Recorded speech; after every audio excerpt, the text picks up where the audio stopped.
बहुत कम ऐसे लोग होते हैं जिनके देहांत के बाद सालों साल उनको याद रखा जाता है। ऐसे व्यक्तित्व के धनी थे स्वर्गीय राजीव दीक्षित जी।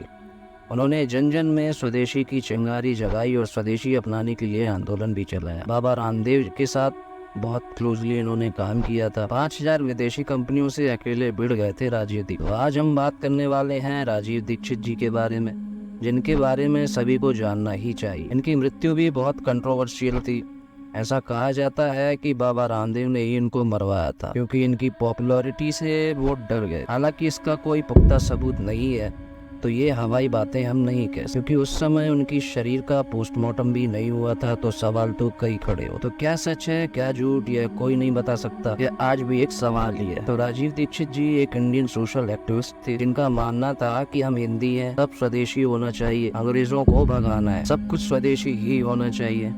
अंग्रेज तो चले गए, लेकिन अपने तौर तरीके और अपनी अंग्रेजी छोड़ गए, जिसकी वजह से हम आगे नहीं बढ़ पा रहे हैं। राजीव दीक्षित जी जवाहरलाल नेहरू को अपना दुश्मन मानते थे, उनसे खुन्नस खाए हुए, अमेरिका से भी नफरत। अगर आप आज भी उनके लेक्चर्स को सुनेंगे तो समय का पता नहीं चलता, इतना अच्छा वो बोलते। जवाहरलाल नेहरू के लिए जितनी कठोर भाषा का प्रयोग पब्लिकली करते थे, शायद ही किसी ने की हो। मुझे को ये लगता था कि गाय का कत्ल होने से देश 21वीं शताब्दी की ओर जाएगा। इन्होंने आज़ादी बचाओ आंदोलन शुरू किया था। यह आंदोलन 1984 के बाद ही शुरू हुआ था, जब भोपाल गैस त्रासदी हुई थी।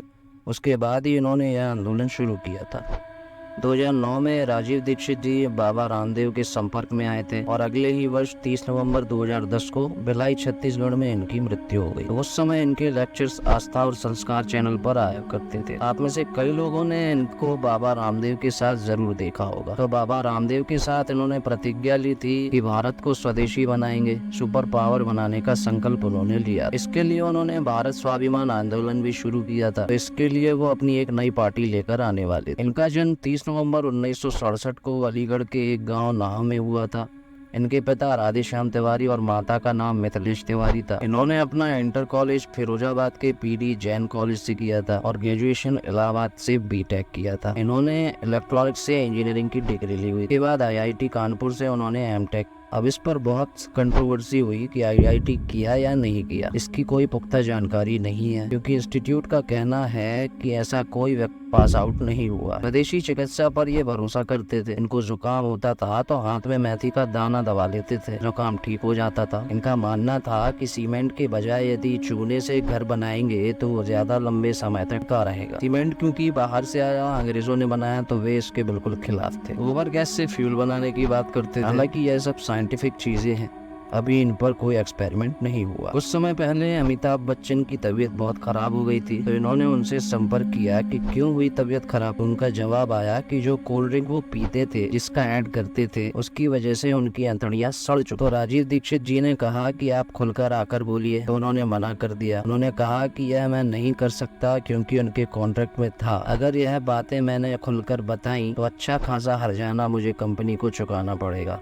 ऐसे ही हेमा मालिनी भी लक्स साबुन का ऐड करती थी। तो उन्होंने उनसे पूछा कि आप लक्स साबुन उपयोग में लेती हैं, तो उन्होंने कहा कि वो बेसन से ना आती है। तो उन्होंने भी अपने कॉन्ट्रैक्ट की वजह से खुलकर बात करने से मना कर दिया। जब लोगों से पूछा कि क्या ऐसा था, राजीव दीक्षित जी ने संपर्क, तो कुछ लोगों ने तो एक्सेप्ट कर लिया, लेकिन कुछ लोगों ने मना कर दिया। तो ऐसी बहुत सारी कंट्रोवर्सी इनके साथ थी। उस समय सरकार एलपीजी लेकर आई, लिबरलाइजेशन, प्राइवेटाइजेशन एंड ग्लोबलाइजेशन, इसके बिल्कुल खिलाफ थे। एक विदेशी कंपनी जिसका नाम यूनिलीवर था, इन्हीं की वजह से उसका नाम लोगों को लुभाने के लिए हिंदुस्तान यूनिलीवर कर दिया गया था। राजीव दीक्षित जी अहिंसावादी थे, लेकिन 1991 में अर्थात डंकल नाम का एक आदमी फॉरेन इन्वेस्टमेंट लेकर आया। तो जैसे ही एयरपोर्ट पर उतरा तो उन्होंने उसे जाकर पीट दिया और वह रनवे पर भागा अपनी जान बचाकर। अब यह सरकारी मेहमान था तो उसको पीट दिया, तो इनको गिरफ्तार करके तिहाड़ जेल ले जाए। तो वहाँ की सुप्रिंटेंडेंट किरण बेदी थी। तो यहाँ राजीव दीक्षित जी की मुलाकात किरण बेदी से हुई। तो जब राजीव दीक्षित जी तिहाड़ जेल पहुंचे तो पुलिस ने बॉडी मार्क देखने के लिए कपड़े उतारने को कहा। दीक्षित जी बोले नहीं। दीक्षित जी बोले आमरण अनशन पर बैठ जाऊंगा। तो जेलर बोले मेरी तो नौकरी जाएगी ही जाएगी, तुम्हें भी दिक्कत हो। बाद में ये सारा प्रोसेस हुआ। राजीव जी ने किरण बेदी से संपर्क करके पूछा कि ये सब क्या हो रहा है, कपड़े क्यों उतारे जा रहे हैं। तो किरण बेदी ने बोला कि यह कानून है, 1860 में बनाया गया है, तो राजीव दीक्षित जी बोले कि मुझे पूरा मैनुअल पढ़ना है। तो जब उन्होंने पढ़ा तो उनको समझ आया कि अंग्रेजों का सोचना था कि गुलामों को बेइज्जत करेंगे। यह कानून कोई बॉडी मार्क देखने के लिए नहीं बल्कि बेइज्जती करने के लिए कानून बनाया गया और आज भी है। राजीव दीक्षित जी का कहना था कि हमें आज़ादी तो मिल गई है लेकिन अंग्रेजी आइडियोलॉजी आज भी जस की तस। इनके बारे में एक और दावा फेमस हुआ कि जब 9/11 का हमला अमेरिका पर हुआ तो अमेरिका ने यह खुद करवाया था। इस बात को अमेरिका में लोन लेंटर्स सोसाइटी ने भी उठाया। राजीव जी ने कहा कि अमेरिका दुनिया में अपनी धाक स्थापित कर सके, एक ऐसे देश को मिटाने के लिए जिसके पास अपना कोई असला नहीं है, उस पर अपनी युद्ध शक्ति प्रयोग कर सके और उसे देखकर बाकी दुनिया उन हथियारों को अमेरिका से खरीदे। इनके कई बयान वायरल हैं। इनका कहना था कि नेस्ले कंपनी के प्रोडक्ट जैसे कि मैगी, उसमें सुअर के मांस का रस मिलाया जाता है और उसकी चर्बी का प्रयोग होता है, क्योंकि मैगी में जो विशेष प्रकार का स्वाद आता है इसका सीक्रेट कोई भी कंपनी आज तक नहीं जान पाई है। और उनका तर्क था कि वो इसलिए नहीं बताते कि लोग फिर बहिष्कार कर देंगे, इसलिए भारत सरकार ने एक बार मैगी पर रोक भी लगाई थी। उसमें कुछ केमिकल्स पाए गए थे तो सारे सैंपल वापस भेज दिए गए थे। ऐसे राष्ट्र को समर्पित व्यक्ति थे राजीव दीक्षित जी। अब दीक्षित जी की मृत्यु भी एक रहस्य ही बनी हुई है, लेकिन कहा जाता है कि राजीव जी छत्तीसगढ़ के दौरे पर थे और उन्होंने अलग अलग जगह पर जाकर व्याख्यान देने का समय निर्धारित किया हुआ था। 26 नवंबर से 29 नवंबर तक उन्हें व्याख्यान देने थे। 30 नवंबर को वह भिलाई पहुंचे। उनकी तबीयत वहां खराब होना शुरू हुई। दुर्ग जाने के दौरान कार में उनकी हालत बहुत ज्यादा खराब हो गई थी। उन्हें दुर्ग में रोका गया।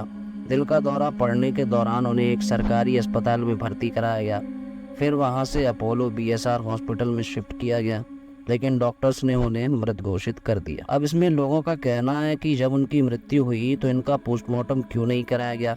हो सकता है उन्हें जहर दिया गया हो, लेकिन परिवारजन जब तक मांग ना करें तब तक पोस्टमार्टम नहीं किया जा सकता। लेकिन परिवारजनों ने मांग नहीं। लेकिन उनके चाहने वाले लोगों का कहना है कि वह एलोपैथी की दवा लेने से इनकार कर रहे थे। समर्थकों का कहना है कि उनका चेहरा नीला पड़ गया था, नाक के पास लाल नीले खून के निशान थे। वहां पर मौजूद लोगों को शक हुआ कि यह स्वाभाविक मृत्यु नहीं बल्कि हत्या हो सकती है। तो फिर इनका पोस्टमार्टम क्यों नहीं हुआ।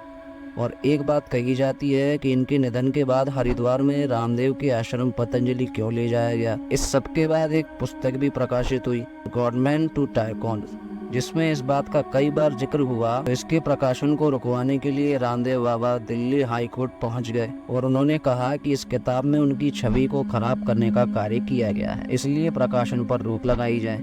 और ऐसा हुआ भी तो लोगों को और शक हुआ। लेकिन राजीव दीक्षित जी की मृत्यु आज भी एक प्रश्न बनी हुई है। वैसे व्यक्ति जिन्होंने अपना जीवन राष्ट्र को समर्पित कर दिया, उनको नमन करते हुए आज की वीडियो को यहीं समाप्त करते। अगर वीडियो पसंद आई हो तो वीडियो को लाइक और चैनल को सब्सक्राइब अवश्य करें। मिलते हैं एक नई वीडियो के साथ, तब तक के लिए जय हिंद।